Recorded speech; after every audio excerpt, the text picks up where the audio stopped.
an integrated, multidisciplinary approach to the development needs of children with disability. This is the first center of its kind in Vietnam's central region. Providing special education, healthcare support, and a wide range of therapies to over 100 differently able children since 2012. This is the Kiang Foundation Day Center.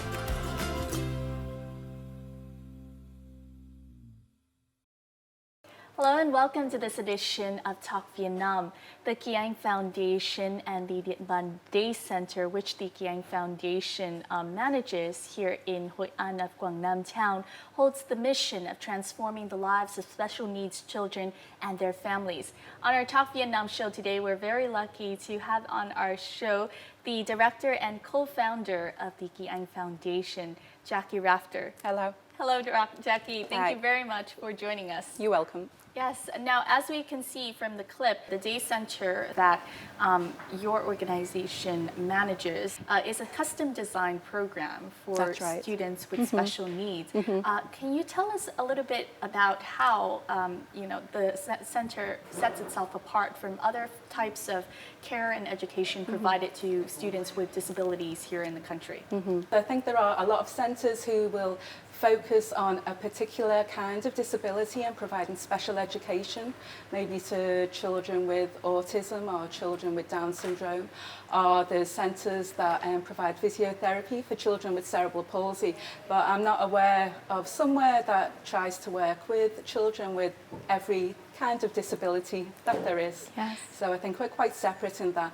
And also that we do special education, but we also have physiotherapy, occupational therapy, speech therapy. It's kind of a one-stop shop for everything that the children need. Exactly. It's also special in the fact that it's a day center. I mean, compared to some of the places, actually, the students stay there full time, whereas here the students get to come back to their family each day and have that interaction. Yeah. So that was one of the main reasons that we set up the centre, because the Kiang Foundation had worked in an orphanage here in Hoi An for 10 years, and as we developed programmes there, we saw that more and more families in the community who had children with disability but they weren't actually orphans were starting to put their children into the centre. So that's when we began to have this dream that if we could open this centre where we could provide everything that the kids need, but also support the families enough that they don't get so desperate that they have to give their children up.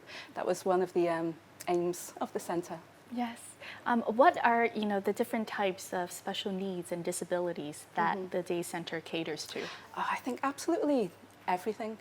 We have children with Down syndrome, cerebral palsy, autism spectrum disorder, right along the spectrum, cognitive disabilities, microcephalus, behavioural disorders, deaf-blindness, various kinds of syndromes. We didn't intend to work with that many different kinds of disabilities, because obviously that makes our work a lot more challenging. Exactly. But that was what the community needed, so we tried to do what we can. I understand the area where the foundation work is also an area where there is a higher proportion of children born with disabilities or developing disabilities over their childhood. Yes. And some are even Agent Orange related. Can you elaborate on this? I think that's definitely true, although it's hard to say specifically, oh, this child has a disability caused by Agent Orange. But what you do see, the catchment area for our centre is relatively small, but we are seeing these huge amounts of disability. There's the children in our centre, there's the children on the waiting list, but also there's hundreds of children and adults with disability who are just locked away in their homes that you don't see at all. But if you begin to ask around the villages, they will let you know that someone with a disability is living in their house. There's just huge numbers. And there's also a lot of childhood cancers, congenital heart problems that I think have definitely been affected by the dioxins in the war. There's other factors as well. There's poverty, but I think the fact that Dien Ban was in the top 10% of areas bombed most heavily in the American-Vietnamese War. Has something to do with and also that it backs right onto Da Nang, and the dioxins were kept in Da Nang Air Base. I think that's definitely playing a big part in what we're seeing in the area we work in. Yes. As we said, with such a wide range of special needs and disabilities that the day center caters to, your job becomes much more challenging. Definitely. What are some of the challenges that you face in terms of meeting those needs? That can be very challenging for the staff because they have to understand well all these different disabilities, and they have to be able to set specific education and development plans for the children. Also, the centre's pretty big, but we've got 106 children. Yes. So the teachers are working in classrooms that have got children with all kinds of different issues that they have got to be able to manage an effective teaching plan for those children in the class. So they really can't just stand in front of a board and deliver a one-size-fits-all kind of lesson and hope that they have resonates with all the children. Very, Yes. flexible. So flexible, so flexible.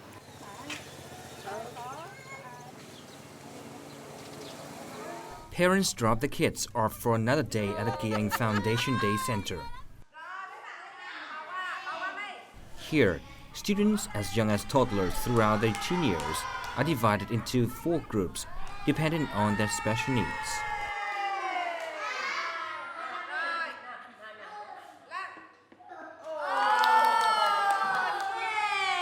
They are educated in an environment that features both academics and different types of therapy. Bạn này mới vô là đi chưa được, chỉ là bò thôi. Nhưng mà bây giờ bạn ấy có thể tự đứng lên được và tự vịn gậy và tự đi với sự hỗ trợ ít của mình thôi.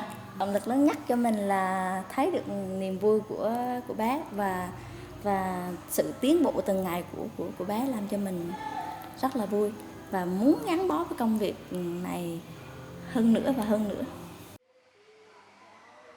Early intervention teacher Nguyễn Thị Quỳnh is having a one-on-one session with 8-year-old Zhang, who was born deafblind. Her different disabilities required the teacher to formulate a different technique of teaching sign language.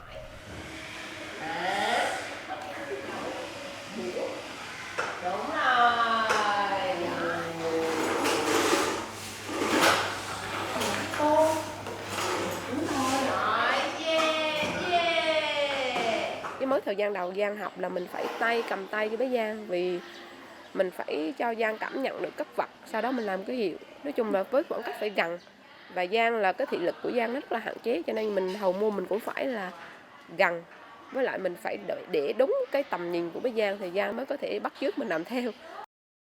Từ khi vô môi trường này thì bé nhà mình đã tự có thể hiện được cái nhu cầu mong muốn của bản thân mình nhiều. Ví dụ như đi vệ sinh thì bé có thể làm ký hiệu để cho mẹ hiểu, nhưng còn trước đây là hoàn toàn không có. Students at the Kiang Foundation Day Center are also trained in a wide range of subjects. Môn tự học rất là thú vị. Con thích học môn vận động thô, học toán, học vẽ. The foundation looks to providing students with a comprehensive educational, developmental, and care program for special needs. So few centers that focus on children who have more complex disabilities. Mostly you find these children are in orphanages, at home, in hospital, and you rarely come across a center that considers education and promoting development, planning for the future. This is lovely to see that enjoyment, the happiness. This is the first feeling of this area.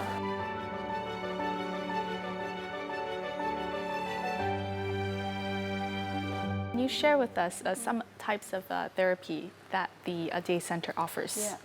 So we also have a therapy team at the centre as well as the teaching staff. And the therapists are primarily physiotherapists trained within Vietnam. But they also have to be occupational therapists. They also have to be communication therapists. They have to support the older children in their vocational training. So they have to learn so many different skills when they come to work with us. The kind of physio that you see in a lot of centres doesn't happen at our centre. You can't just do passive range of motion. which is just moving a child's arm or massaging the Yes. arm, and expect that a child with special needs is going to develop in this way. You've really got to find the way to engage with the child's mind and motivate them to actually want to be able to reach out for that Yes. toy or to get up and It's walk not- across the room to reach something. So It's not only physical therapy, it encompasses, Yes. motivation and encouragement. well, that's the main thing, really, that our therapy staff have to really be able to engage and motivate the children to want to do something. And the therapy starts here rather than, Yes. just a bit of moving your limbs about. How have you seen, such types of physiotherapy address kind of the needs of the children and help them over time? Oh, we've seen wonderful things happen. We've seen children who couldn't walk learn to walk. We've seen children start to talk, children dress themselves, be able to feed themselves. Pretty much all the children at our centre now can feed themselves. There's only about 2 who can't, and they're on the way to being able to feed themselves. So we've seen so many of the children just become hugely, hugely independent. But of course, it takes time. Yes, of course. It's not going to happen overnight. And I think some of the parents, it can be a little bit disheartening for them when they realise Yes. how long it's going to take. But it takes a huge amount of work and commitment on the Exactly. part of the child, the Part of therapist, the and also school. the family. Yes. Yeah, all of us. It's a big effort. Yes. I understand a lot of the techniques in therapy are also transferred onto the families so that they could help their children at home as Yes. well. I mean, it's not only, at the end of the day Yeah. when they go home and they don't do anything at home. Yeah. The parents are also very instrumental in the process. They definitely are. We really try to get the families as engaged as much as possible with varying success depending on the families.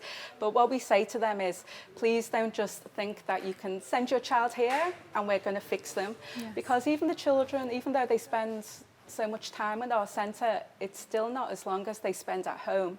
A lot of the families, they love their children so much that they just want to cosset them and protect them and do everything for them. But this really ends up disabling them more. So if your child can hold a spoon, he can feed himself. And even if it takes longer and he Yes. makes a mess, If he makes a mess, it doesn't matter. It's about letting go a little bit, isn't Definitely letting go.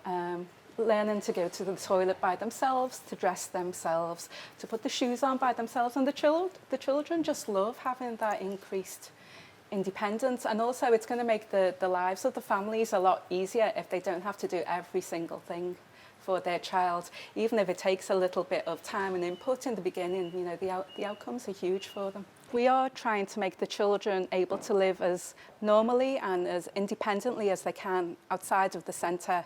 So that has really got to be reflected in the home environment. It is the end of a school day at the Kiang Foundation Center, and we follow 11-year-old student Lương Hồng Phúc and his mother to their home. Phúc was born with a condition, disabling his mobility.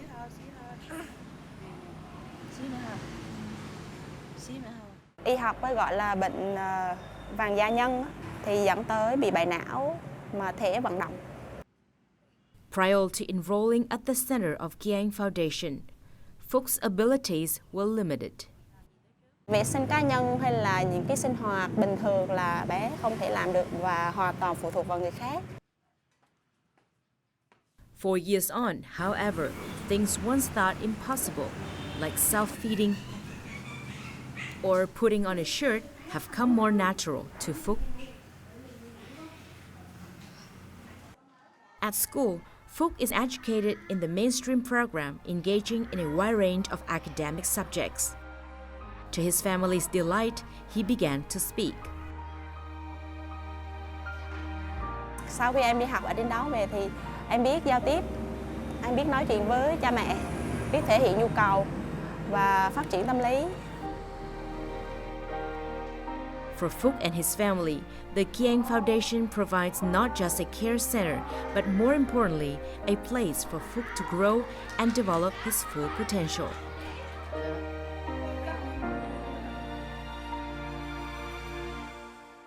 It's been 6 years now since the day center has opened, since 2012. How have you seen some of your students develop? Sometimes it's really, really miraculous to see.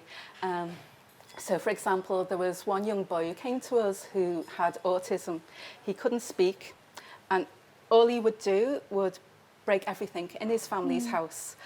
His parents were absolutely worn out, and his grandfather was just taking care of him now. Yes. And you could not see how you could help this child at all. But he has been with us now for 6 years. He's in our mainstream class now, and he's like teacher's pet. He wants to help teacher do chores around the place. He's got very good communication. He can tell his mum when he goes home about the daily programme, what he's been able to do in the day, and that's been quite amazing to see. Just putting a lot of the children in a good, steady routine really, really works wonders for them, that they know what's coming next. They know that they're sitting down with all their friends now to study this. They know they're having a break afterwards. They know when they're going for lunch and they're going to have to manage it by themselves. Just the routine really stabilises them a lot. Here, the students are, in classes. They're in an environment where they see others who are also differently abled. Yeah. How does that environment help the children as well?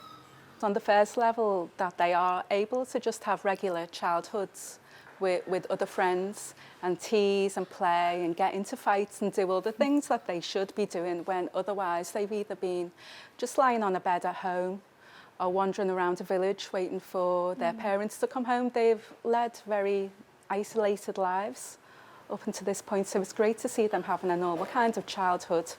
And I think seeing what their friends can do and that it's not an issue for them really, really builds up their confidence. And I think one of the nice things about our centres, and this is something that a lot of people have commented on, is that when you come there, you see what the children can do rather than what they can't do. Exactly. Yeah. Yes. As we like to say, not disability, but differently abled. Definitely. Yes.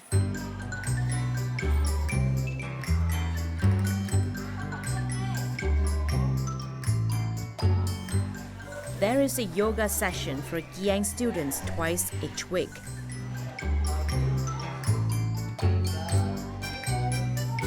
Normal people who do yoga, they join yoga because there's some mentally stress, they have some problem in their life. But these people, they will come with the 100% effort, with the joyful, with the blissful mind.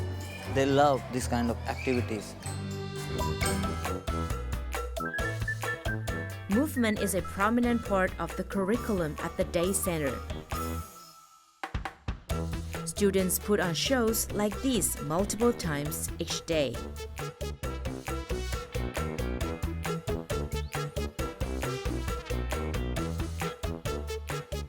Mini dance parties make the perfect break during the students' full day schedules.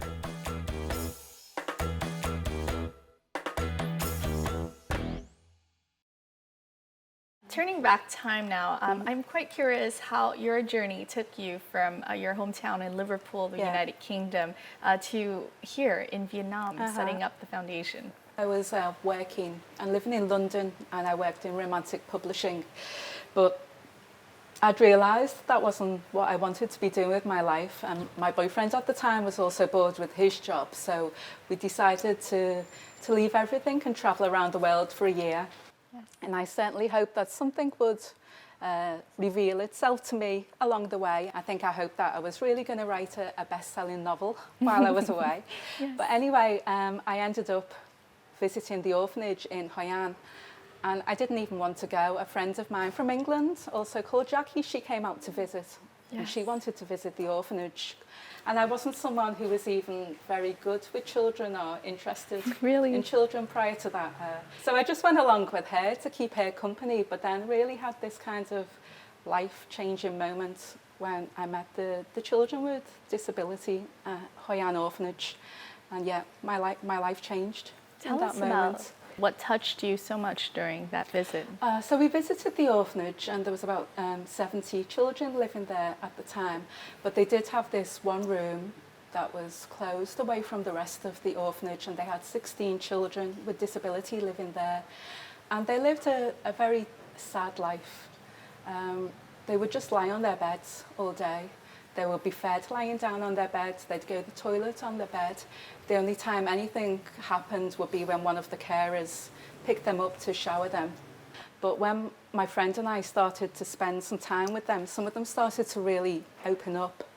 And we saw that there was these really amazing and funny little characters who just kind of closed down from the world because nothing very stimulating was happening in the world. We'd intended just to stay a day, but we went back every day during the month, and we did see the children begin to develop in that time. We were like, wow. With the interaction that they were getting. Yeah, just with the interaction. We thought, we haven't got a clue what we're doing, but just because someone is trying to help them do a little bit more and engage with them, they're really trying to step up and develop themselves. So that was quite amazing to see. Yes. So we wanted to help those children. But we also wanted to help the staff who were working with them, because no one had ever trained the staff to do this very, very difficult job. So we also wanted to help them understand that there was so much more they could be doing with the children rather than just looking after them. What happened then? You know, how was it life-changing in the sense that you put it? So I eventually went back to England, and just nothing had very much meaning for me anymore after meeting these children. I just used to think about them all the time.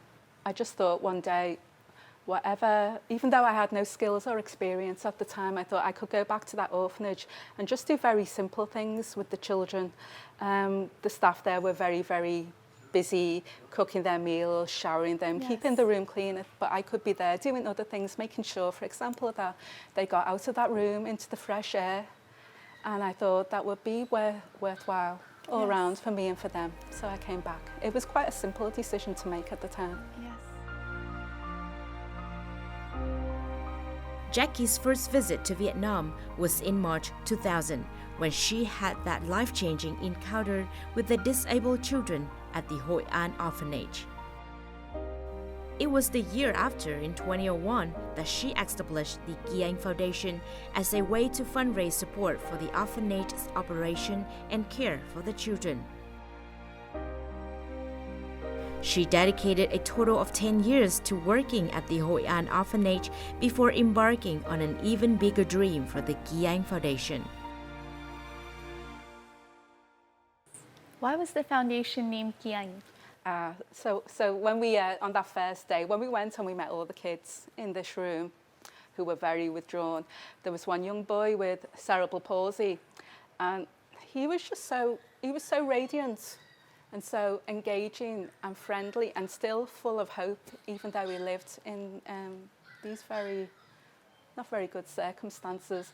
He couldn't talk, but he was really trying to find a way to communicate with us. He would show us around his friends in the room and indicate to us which of them could eat the fruit that we'd bought, which of them could get down off their beds. He developed his own sign language, and he was just a really inspirational child.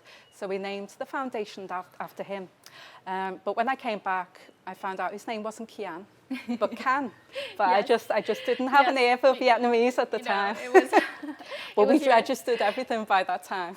It was no going back. There was no going back, so we left it as it was. But whenever he saw that written down, the Kian Foundation, he knew it was him, and he was pleased about that. He would always point at himself. Exactly. And know that he was actually Kian. Yes. Now, when did the idea of setting up a day center come up? So it was at the point when we noticed that the families in the community were starting to put their non-orphaned disabled children into the orphanage, and we really wanted to do something to support them, so that didn't have to happen. But it was such a big dream. We were such a tiny organisation, and then one day, quite by chance, RMIT, or RIMIT, as you call them here in Vietnam, the Royal Melbourne Institute of Technology, they gave us funding for the building. Wow. And that's when we were able to do it. Yes. Yeah. The local government has been very instrumental in supporting the opening of the day center. Yeah. I believe it's built on the land Yes. that the Viet Ban People's Committee has That's right. allotted Yes. for the school. Yeah, that's right. They gave us the land for the centre, and they have also quite recently and very generously given us another 1,000 square metres of land to expand onto.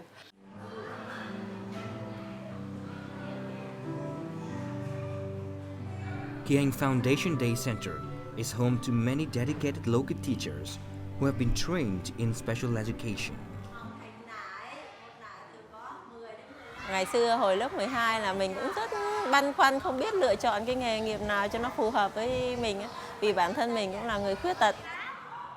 Mình xem cái quyển cẩm nang giới thiệu về các nghề nghiệp, mình thấy có cái nghề giáo dục đặc biệt mình thấy rất là lạ, là giáo dục dành cho những trẻ em có khiếm khuyết như mình chẳng hạn. Thế là mình bắt đầu thấy cũng hay, thế là cũng bắt đầu là xem là những trường nào, nơi nào là có cái ngành nghề này. For a lead teacher Thuy, catering to different special needs and disabilities of the children is her biggest challenge.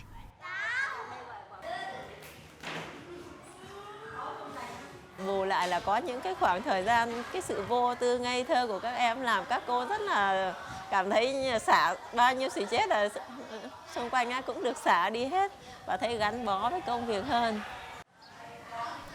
From the start of the day center, it has always been Jackie's and her team's goal to accept children's varying disabilities, no matter how complex their conditions. Lúc đó thì tất cả chúng tôi ở đây cũng chưa sẵn sàng, nhưng mà nhờ chị quyết định với một cái tấm lòng như vậy thì qua thời gian tất cả các nhân viên của chúng tôi ở đây đều có rất là nhiều kỹ năng làm việc với nhiều loại khuyết tật khác nhau và đem lại một cái lợi ích nhất định cho tất cả các em. Enrolling their child into the day center, each family is typically asked for a contribution of $10 per month. As many families come from disadvantaged backgrounds, the Kiang Foundation fundraises the remaining costs to ensure international standard education and care for the children. My responsibility is to raise the $300,000 every year that we need to continue running. So often I'm looking for corporate sponsorships from other government agencies, other not-for-profits, local businesses as well.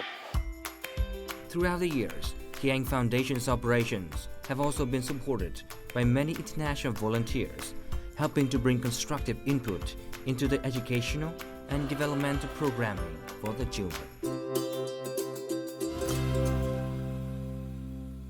One of the things that the Day Center hopes is to prepare the students to be independent in their future life by offering life skills. Yeah. Can you tell us about this? Yeah, we try to prepare them for life after the centre, because you don't want to give them all these skills and this taste of independence just for them to go home and sit in the house and watch TV for the rest of their lives. So we do have some projects within the centre where the older children can develop these skills. And we did manage to get our first proper graduate last year, a 20-year-old young man called Viet with Down syndrome, who did actually get full-time employment working with the making doma, making the paper offerings for the ancestors on the full moon days.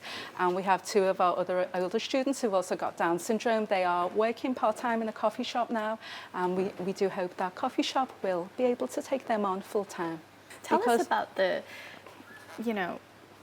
availability of jobs for many of the students. I mean, as much as you try at the day center, but once they get out there in society, how have you seen kind of the availability or the acceptance of students with disabilities, people with disabilities, into kind of the job market here in Vietnam? I still see that there's very, very low expectations of what people with disability can do. Most people think they won't be able to do anything whatsoever, or they go the other way and think they'll be able to do everything without support. When they can't do that, our students can't just leave the centre and then just go into a regular job and do it. You have to find a special kind of employer who is willing to put in some time and effort and be patient enough to learn some simpler strategies that can support the young people to be able to do a job. But once they've learned them, there's so many things that the kids can do. and they're so enthusiastic and they love their jobs. To be able to be involved in the community and to give something back. But I have to say it's very hard at the moment finding work for our kids. Yes.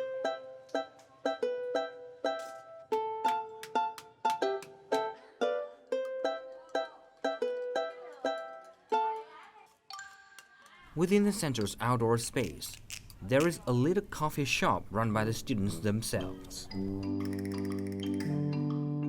There is also a convenience shop, also student-managed. The motto is a lesson in itself on making beverages, practicing food service, and understanding business management.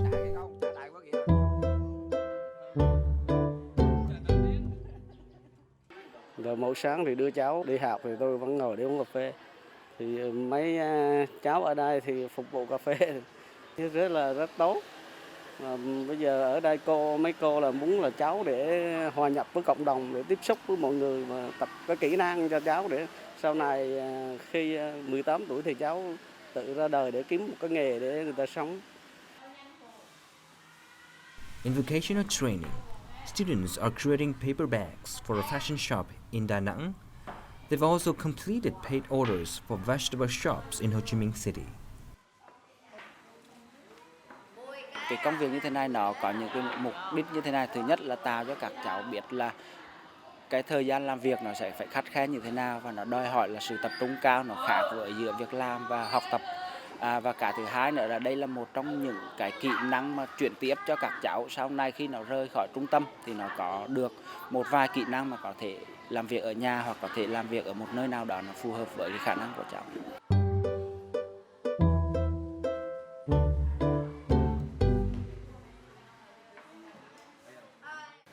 Tell us about your process of living here. I mean, what do you find most inspiring about, your journey staying here in Vietnam? I'm happy with what we've been able to achieve, and it just really shows you that if you've got the patience and commitment and determination to do something, that you can really be involved in making great things happen. In the early years, it was very, very hard. Had a lot of challenges. There were many times when I just really wanted to get a plane out of Vietnam and go back home. What do you think kept you from making that decision? I think once you've started something with children with disability, as we were working with them at the orphanage and raised their expectations, you can't just walk away from that easily. And as the years went past, I was quite determined to have something tangible to show for my time in Vietnam. I didn't want to have worked here for 6, 7, 8 years and then leave and think, not achieve anything. So I wanted to make it count. Yes. Can you share with us a little bit about your family here in Vietnam? Yeah. I understand that your adopted son is also a student at the Kiang School. I've got a very lovely adopted son called Khoa, who's 17 years of age now, and he studies at our centre. I met Khoa when I was working at the orphanage in Hoi An. And he came to live at the orphanage when he was 6 years old because he's got cerebral palsy. His family love him very much, but they are a poor family who lived in Dai Lop in the countryside. There was absolutely nothing that they could do to help him out there. They would have to go to work every day, so he would either be left on the bed at home or with his very, very old grandma, and it was really hard for them to help him. So he came to live at the orphanage, and I didn't have any children of my own, and for a long time I'd been thinking I should adopt. When I met Khoa, something just clicked, and we just got on right away. Yes. So I asked his family if we could do that, if he could come to live with me, and they agreed. They're still very much involved in his life. They really, really love him, and he loves them. So they come to visit him. He goes back to stay with them at Tet, or if there's an important death anniversary, he will go back. I think with Khoa, what he made me realise was how much we needed to do for more children living in the region, because when he came to the orphanage, he didn't hardly speak, he couldn't really walk, he didn't know anything, he didn't know red from green or blue, he couldn't count, he couldn't do anything for himself, and then he was like this little learning sponge They're just everything you tried to show him or do him, he just grasped at that and wanted to develop, and he developed so quickly. And we just realised that Kwa was just one of hundreds of children who are just at home with no one to help them, but have such amazing potential. And we really wanted to try and tap into that and help some of those children meet that potential. That's what Kwa taught me. This is 17-year-old Kwa. Jackie Rafter adopted Kwa from the Hội An orphanage at the age of 7. Mẹ cái người yên có đạo giới giúp trẻ và đi chăm sóc con khi con bị ốm và cho con ăn học trên người.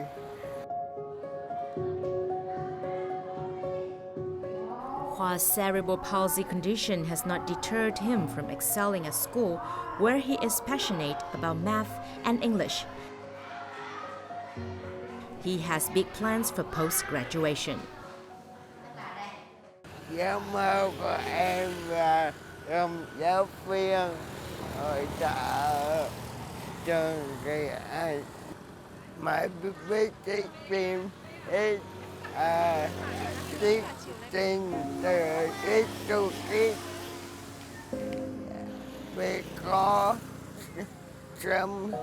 I feel good to kids that me. I like good to kids too. Con sẽ làm cái gì đó tròn lớn để mẹ cái kia không cực khổ và con yêu quý cái kia.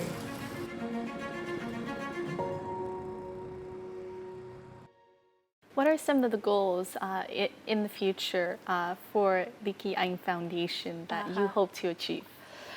So as I said before, we have got this extra plot of land behind our centre, and we have at the moment 140 children on our waiting list, and that is a list that grows month by month. So we hope to be able to expand the programme so that we can include the children on the waiting list. We really want to be able to expand our vocational training because all of our children are getting older now, and we really want to make what they've learnt at the centre count. We'd also really like to be able to expand to be able to support mainstream schools more because there's a huge amount of children with learning difficulties in mainstream schools, and the teachers don't know how to cope with them. And they have huge classes, as you know, with 40, maybe 50 children and just one teacher. Wow. So if they've got a disruptive child in their class, it's really hard for them. But sometimes just with some very, very simple practical techniques, you can facilitate that child better. So we'd really like to be able to support mainstream schools more. As someone who's been working to serve the needs of special needs children for so long, what is your biggest wish? My wish is for more opportunity for all of them. Opportunity to live full and active lives as part of their community, for meaningful lives, not just for the children at our centre, but for the thousands of children out there who are just hidden away, living at homes, living in orphanages, when really there's so much more that they could be doing. Overall, throughout this journey here in Vietnam for you, I mean, going from someone who had very little experience with children, and probably really didn't even like to be with children that much, you've become, someone that a lot of children now at the school look up to, and the torch holder for the school that now serves the needs of many, many children, and in the future, many more. So what do you think has motivated you in this life-changing, has motivated you the most in this life-changing journey? The children I met at the orphanage and also meet now every day at the centre, they're different from any children I had ever met before. They were in the most difficult of circumstances, but not sorry for themselves in any way whatsoever. You never hear them complain. You never see them give up with anything. They're just striving all the time, and they're happy while they do it. And they are what motivate me. They are the reason that I keep on doing what I'm doing, because they are so amazing. And I haven't worked with children with disability anywhere else, so I don't know if that's the same for kids in other parts of the world, but certainly the children in Vietnam, wow, they are really incredible children. We thank you for joining us here on Talk Vietnam, Okay. and for sharing your journey, and we wish you all of the best of luck, you, the staff at the school, and the children, of course, to have a very wonderful journey ahead with many memories built and a lot of improvement in the health and the well-being of the children. Thank you very much. That has wrapped up our edition of Talk Vietnam, coming to you from Quang Nam Province, learning all about the inspiring journey of Jackie and the Ki Anh Foundation. As we've seen, many of the children who are differently abled here in the country just needs, at first, someone to talk to, someone who believes that they can do better and that they can develop based on what they have inside. And that is all they need for the future, to have light and to have possibilities. We thank you for joining us here on Talk Vietnam. We'll see you more next time here on our show. Goodbye for now.